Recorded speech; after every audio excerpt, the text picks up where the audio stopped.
Mi nombre es Ollane Díaz Echarri y actualmente estoy realizando mi tesis doctoral relacionada con el cambio climático y la comunicación corporativa en la Universidad del País Vasco.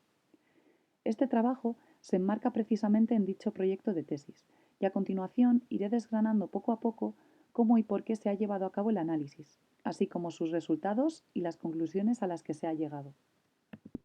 Pero ¿cuándo comenzó realmente la preocupación por el cambio climático?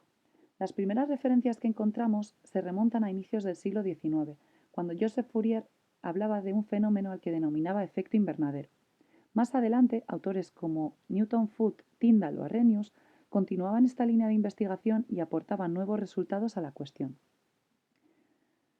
No fue hasta bien avanzada la primera mitad del siglo XX cuando se sucedieron los primeros estudios más complejos sobre el cambio climático.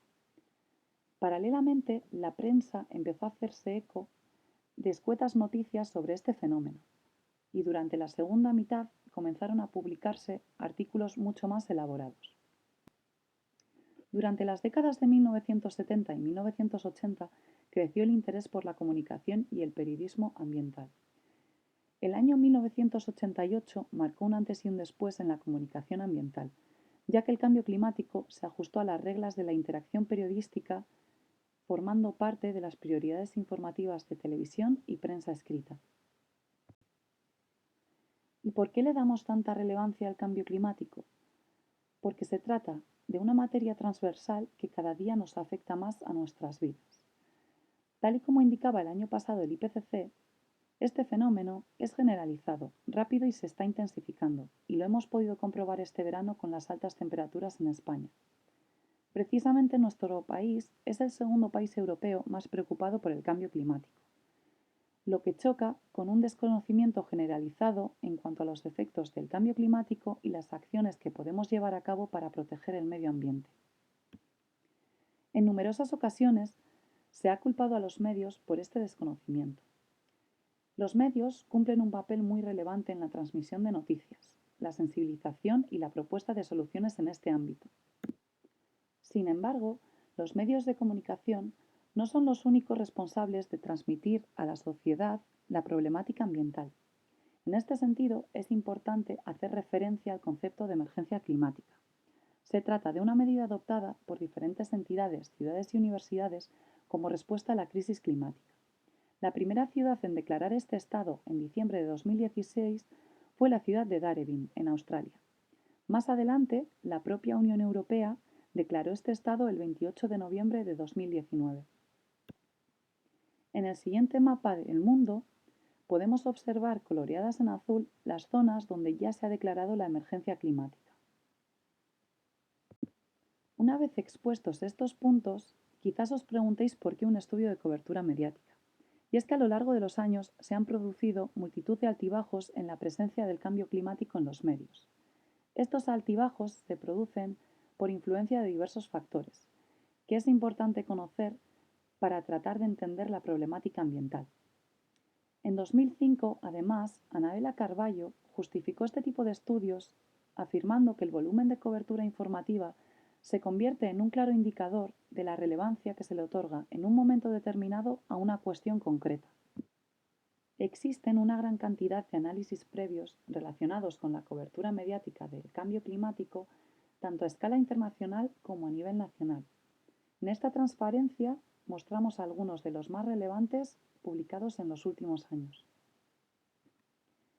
Este trabajo parte de la hipótesis inicial de que con el paso de los años existe una mayor concienciación sobre la problemática medioambiental y, por lo tanto, la cobertura mediática debería ser mayor y más regular, independientemente de que se celebren eventos internacionales, se publiquen informes u otra serie de posibles hitos.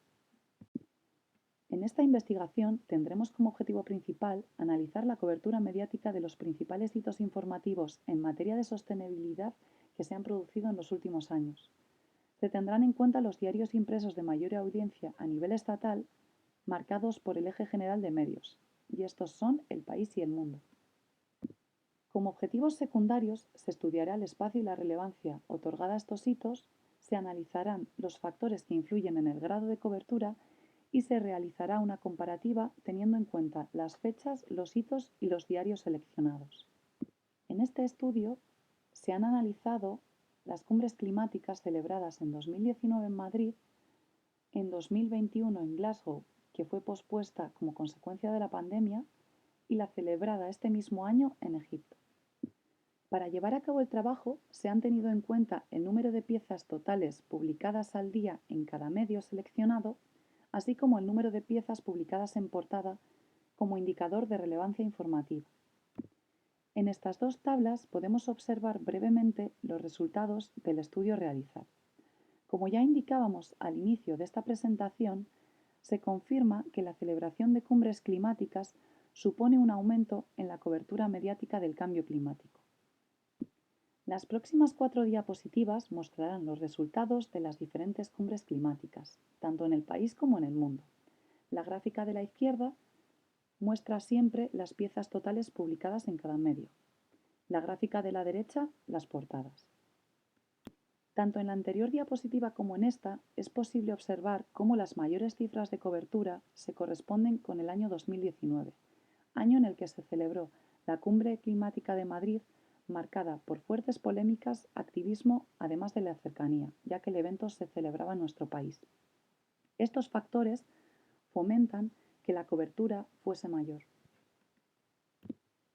En esta tercera diapositiva podemos observar cómo el diario El País disminuye significativamente su cobertura del cambio climático entre 2021 y 2022, tanto en piezas generales como en portadas, que disminuye de 7 a 2.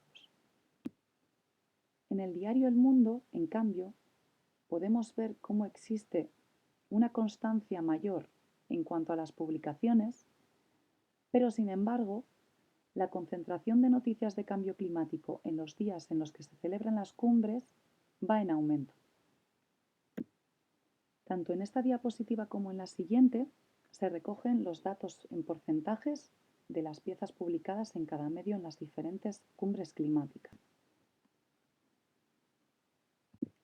En esta transparencia recogemos los resultados de las dos últimas diapositivas, confirmando que durante los días en los que se celebra un evento aumenta el número de piezas publicadas sobre el cambio climático. Así, en 2019, el 70% de las piezas totales del mes se publicó durante los días de celebración de la cumbre climática. En 2021, esta cifra se redujo al 62-64%, reduciéndose aún más este año y disminuyendo hasta un 58-62%. Si recuperamos la hipótesis inicial, en la que afirmábamos que con el paso de los años la cobertura debería ser mayor, llegamos a la conclusión de que la cobertura climática en los medios se produce de manera poco regular y que existen picos como consecuencia de la celebración de eventos. Sin embargo, obtenemos un resultado positivo, ya que se observa una ligera tendencia a incorporar el cambio climático en la agenda de los medios. Después de estudiar el espacio y la relevancia otorgada a estos hitos, concluimos que la celebración de un evento provoca que las noticias relacionadas con el cambio climático tengan una mayor presencia en los medios y se les otorgue una cobertura mayor. Además, hemos comprobado que tras la celebración de un evento existe un periodo durante el cual los medios comparten mayor cantidad de información y noticias sobre la emergencia climática. Esto es algo positivo, ya que así se mantiene en el tiempo la cobertura mediática del cambio climático. Con el análisis de los factores que influyen en el grado de cobertura, se ha concluido que tanto el activismo como la polémica y la cercanía con la que se celebra un evento influyen de manera determinante en la cobertura que se le da al fenómeno. Esto es posible observarlo en la Cumbre de Madrid, que como comentábamos antes, contó con un fuerte activismo, huelgas y una serie de polémicas que consiguieron que la cobertura de esta cumbre climática fuese muy elevada. La comparativa llevada a cabo confirma parcialmente la hipótesis que planteábamos en un inicio.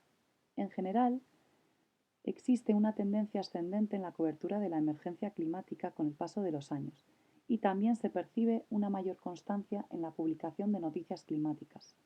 Sin embargo, la cobertura continúa siendo irregular y distinta dependiendo del medio analizado. En el país, hemos percibido una tendencia a un aumento de cobertura general, no solo cuando se celebra un evento o se produce un hito climático. En cambio, en el mundo es posible ver cómo existe un aumento puntual de cobertura en los días en los que se celebran las cumbres, y no de manera sistemática como un tema de agenda que se incorpora en el medio. Además, hemos concluido que el activismo juega un papel fundamental en la cobertura del cambio climático, y esta sería una cuestión muy a tener en cuenta de cara al futuro. Por último, se plantea que sería interesante continuar realizando un seguimiento en futuras cumbres climáticas sobre la cobertura que se le otorga a la emergencia climática, al menos en los medios analizados. Así, sería posible conocer su evolución a lo largo del tiempo, así como los factores que se han identificado como responsables de los altibajos en la cobertura, y sería posible evaluar en qué medida esos factores influyen en el grado de cobertura que ofrece cada medio. Sin duda, además de lo expuesto, quedan multitud de cuestiones por analizar en el ámbito climático. Por eso, de cara al futuro, se plantearán nuevas investigaciones que ahonden en esta temática. Muchas gracias por vuestra atención y espero que podamos compartir nuevas investigaciones en un futuro.